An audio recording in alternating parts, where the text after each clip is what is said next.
My name is Shahid, and today my part here is to present Cyber Campus and some other initiatives, and also to help you go through all the initiatives that are happening, so how they're linked together, so you have a better picture of Swedish cybersecurity landscape when it comes to research, education, and innovation. So before I go into Cyber Campus Sweden, I have one slide on cybersecurity research and education landscape in Sweden, specifically with respect to ongoing research projects and some initiatives and some educational programs. So if you look at this research grants, Vinnova is funding lots of cybersecurity projects, and many of them we'll hear today. In addition to this advanced digitalization program, there are other programs like ITEA, Celtic Next, and Eureka Cluster in general. They also have a lot of cybersecurity projects and programs. So that one source. SSF, we heard that 300 million on cybersecurity for cybersecurity research. Vetenskapsrådet, which is not represented here today, but they are also opening up a new call primarily for cybersecurity. So hopefully they will be co-sponsor and be here next year, their projects, which will be funded through this new VR cybersecurity program. We will hear WASP, so I'll not go in detail. So they are also setting aside 180 million for cybersecurity. So Andre will go into details. MSB last year had a program on cybersecurity with 20 million, but they have previous programs with the same amount, and up to 8 projects that Christopher mentioned are ongoing in this area. COCOS, which is another funding organization that funds only small universities or new universities. So they have funded recently a graduate school on cybersecurity with 16 million. Simone is the coordinator of that school, and we are part of that as well. In addition to these research grants, there are some initiatives, important initiatives to know. SWITS, which is a group of PhD students and professors active for last 20 years in Sweden. So again, coordinated by Karlstad University and Simone, where we annually meet in for a couple of days and discuss cybersecurity. So it's a very academic and nice for PhD students and professors and scientists in the area of cybersecurity. KTH, together with Swedish Armed Forces, has set up a CIDIS, a Center for Information Security. And among the research goals, they are also training cyber soldiers in Sweden, so extremely important initiative. When it comes to practical infrastructures, we have a Swedish cyber range in FOE, and also, which is primarily focused on military and also critical infrastructure. RISE also set up a cyber range a couple of years ago, which is here in Kista, and it's a large infrastructure for cybersecurity. And we just hired Stuart Kowalski, who will manage some of the activities and business development there. And in addition to this, of course, there are lots of groups active in Swedish universities doing research and also education. When it comes to ongoing educational programs in Sweden, there are a number of masters, and for 120 and 60, so 1 year, 2 years master's program. Stockholm University has a program on information security, LTU on information security. Örebro University has more program on security management side. Högskola i Skövde has a program on privacy, information security, information and cybersecurity. BTH also has a bachelor's program where there are lots of cybersecurity courses, but it's a more bachelor and little broad program. Halmstad University has a program on digital forensics. Some new programs. KTH has started a program last year, very focused on cybersecurity, and most courses are on cybersecurity. Linköping University 2023. Högskolan West, they are starting a cybersecurity program, 1 year program. MDU next year, and hopefully Uppsala a year after on a new program on cybersecurity. So when it comes to cybersecurity, if I group together Swedish initiatives, so there are initiatives which are primarily for cyber operations. And the others are coordinations, like CyberNode, and then some on education and research focused on. So National Cybersecurity Center, which is a center where 7 authorities, agencies, 4 of them military, and then police and PTS, and MSB are part of. They are looking at national defense and operations on cybersecurity and the coordination between these authorities and agencies that have different mandates. CyberNode and and NCC, you have heard today. So they are more on the coordination of cybersecurity and increasing the Swedish participation in EU programs. But so far, we didn't have any place where you actually can go and do cybersecurity research as a collaboration in Sweden. Hence, we were, last year, or a year before, I'll go through it, we started an initiative called Cyber Campus. So this program, or this idea of Cyber Campus was initiated by KTH, Swedish Armed Forces, and RISE. And the first thing we developed is a brochure. You can find it on the Cyber Campus website, but this highlights what is this all about on a very high level. And then thanks to Vinnova, we got some money from Vinnova to formalize this idea a bit, and we started a planning program where KTH, RISE, Swedish Armed Forces, Saab, Ericsson, MSB, and Vinnova, they are working together now to set up this program and how should it look like. And I'm sure many of you have participated in our workshops as well. So the high-level mission of this Cyber Campus is really to do research, education, innovation, which goes beyond individual university. We don't want to redo the same stuff that can be achieved in an individual university or institute or a company. So we transformed this mission into six activities.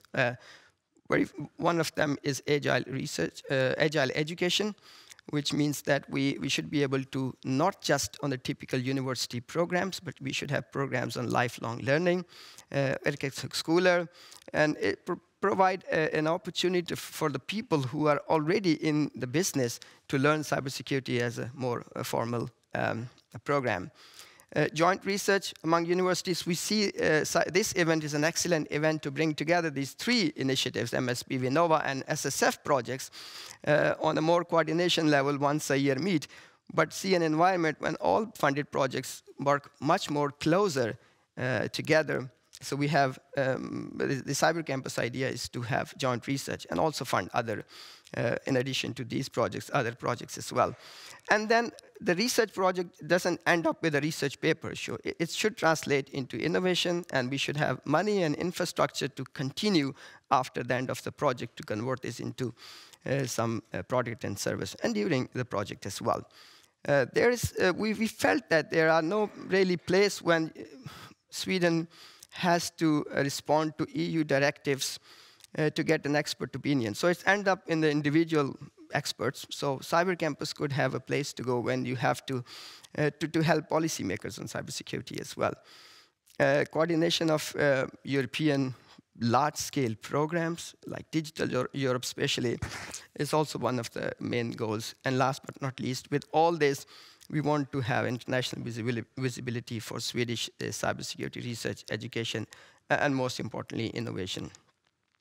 So, of course, we looked at what others do in Sweden and in Europe when it comes to similar programs.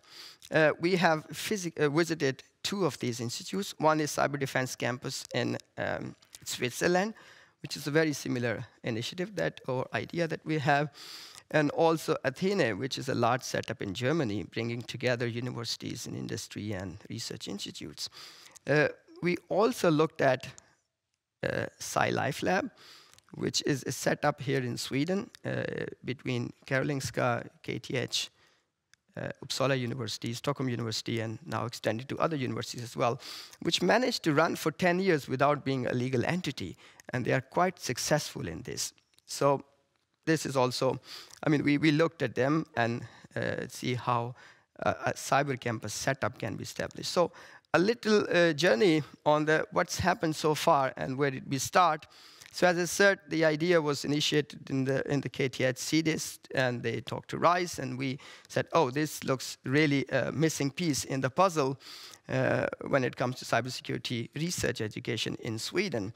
So we said, go ahead, and first thing, we wrote an article in a political magazine called Alltinget, and after a week, the Centerpartiet, they wrote another article in the same magazine, and this was so amazing, but in one quarter, the Swedish parliament, the idea of cyber campus was debated in Swedish parliament already on February 14. And the journey continued, and again, thanks to Vinnova, we got some money to formalize this and put together a planning group, which now consists of 7 entities. Meanwhile, we also had a very impressive event in KTH where the Cyber Campus brochure was presented, and the Swedish royal family and lots of industry and high-profile people showed up. And this was the first time this idea was publicly released and a brochure was given. The journey continued, and then we expanded the idea to all players in Sweden. This is not an initiative between these three. The success lies in the cooperation entire Sweden. We had 5 workshops where I know many of you have participated. So we started with 1 workshop at KTH, which was a more generic workshop. And then we had 4 thematic workshops, 1 on education, research, innovation, and then in internationalization or policy sports. And these were organized in KTH, RISE, Karlstad, and Chalmers, so different places in Sweden. We concluded the Chalmers workshop a couple of weeks ago, and now we are preparing the final reports of the first phase, which is ending end of March. If you look at the support for Cyber Campus, we have very strong support from 3 organizations that started the idea. The Supreme Commander of Swedish Armed Forces, Mikael Bodin, himself know about this idea and signed off and supporting this idea. The CEO of RISE, Pia Sandvik, and the ex-rector of KTH, Sigbrit, was also on board and actively supporting this idea. In addition to this, Vinnova, MSB, EVA. EVA had a project on cybersecurity, and one of the outcomes came out of it. Oh, we want Cyber Campus in Sweden. So that was really very encouraging for the planning team. On the more political side, it's Centerpartiet very actively supported this and initiated a debate in Swedish parliament. Most importantly, the moderates, Paul Jonsson, who was not a defense minister at that time, he wrote an article where say they will fund Cyber Campus if they win. And now they win, and the guy is a defense minister. And after that, they reiterated their commitment. And so I'm quite confident that sooner or later, it's a very busy period for defense ministry in Sweden nowadays because of NATO and everything happening in Ukraine and so. But it's the commitment is strong. Commitment is still there. Individual members of the parliament, Regeringskansliet, we had many meetings with them from the defense, commerce, and foreign affairs and justice department. They are on the board. Large industry, Saab, Ericsson, Telia, Farm, and many others on this. And of course, many universities who, I think we have 12 universities participated in the last Cyber Campus workshop. So please keep yourself updated on the website, cybercampus.se. This is a glimpse of the Swedish royal family when they visited Cyber Campus, cybersecurity event in KTH, and the Cyber Campus idea was presented. So what's next? So we had planning group ongoing, which is ending in March. So we are transforming this to in some form of working groups, which is extended to many more organizations. We will finish the Vinnova projects. We already have some commitment, not in legal form, but more than just verbal commitments from Vinnova, from new advanced digitalization programs. We are trying to create synergies with that program. From the ministry, defense ministry, and also a couple of other industries who are part of this. So I'm quite confident that this will fly, and we will soon get the funding required. We said that in order to achieve such an initiative, you need at least 100 million per year, and we have hopefully this commitment of 100 million will be a realization soon. So yeah, a guy from Swedish Armed Forces, David Olgard, who was part of this, he said, if the same thing happens in Swedish Armed Forces, it takes 10 years. So we achieve almost the same in 1 year. So we are very confident about this initiative that this will continue. And we will, of course, translate this strategy into actions. And we are developing the roadmap for research and development in Sweden. With this, Paula says 0 minutes, and I end my presentation. Thank you.